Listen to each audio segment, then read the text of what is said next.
आप देख रहे हैं उर्दू सीखो ऐसे।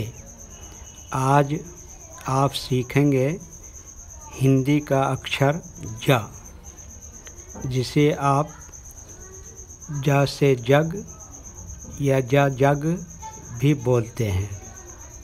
तो ज के लिए उर्दू में कौन सा अक्षर है जो ज के लिए आता है और ज के लिए लिखा जाता है, और इसकी शक्ल सूरत और इसकी बनावट और पहचान कैसी है। यह है उर्दू की जीम जो ज के लिए आती है और ज की जगह लिखी जाती है। जीम जब अकेली होगी तो इसकी शक्ल और सूरत और इसकी बनावट यही है, लेकिन जीम जब किसी शब्द के शुरू में या किसी शब्द के बीच में आ रही है तो इसका ऊपर वाला हिस्सा एक नुक्ते के साथ बाकी रहता है और आधा से ज़्यादा हिस्सा ख़त्म हो जाता है। नुक्ता बिंदी को कहते हैं और बाकी आगे देखेंगे। जीम के लिखने के लिए मोबाइल के उर्दू कीबोर्ड पर जीम ऐसी ही लिखी हुई है, जिसको लिखने के लिए केवल आपको टच करना होगा। यह चिन्ह जो आप देख रहे हैं इसको ज़बर कहते हैं। यह चिन्ह भी मोबाइल के उर्दू कीबोर्ड पर बना हुआ है। इसको लिखने के लिए सिर्फ आपको इस चिन्ह को टच करना होगा, ऑटोमेटिक स्क्रीन पर ज़बर लिखा हुआ आ जाएगा।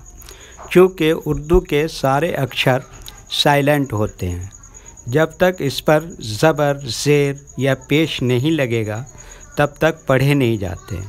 जैसा कि हिंदी के अक्षर के साथ मात्राएं नहीं लग जाती हैं तब तक अक्षर नहीं पढ़े जाते हैं, तो उर्दू का भी ऐसा ही मामला है। जब जीम की पहचान हो गई तो इस पर ज़बर ज़रूर लगाएं।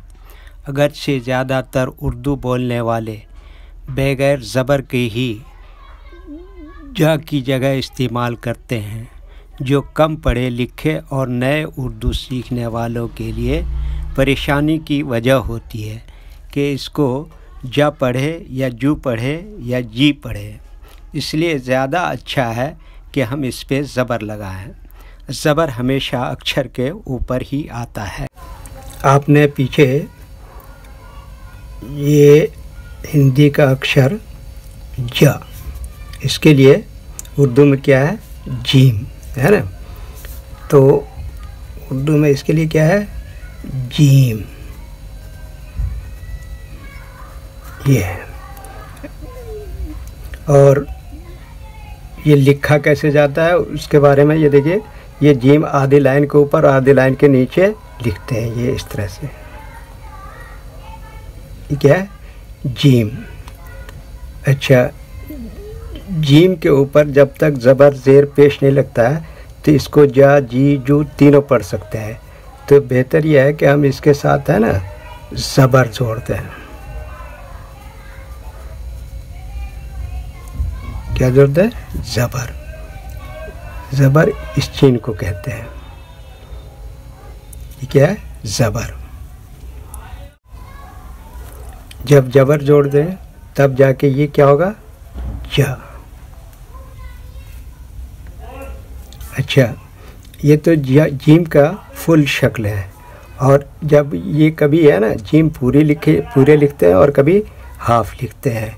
अभी तो ये पूरा लिखा हुआ है और कभी सिर्फ इतना ही शॉर्ट करके ऐसे लिखते हैं। ठीक है, ओके।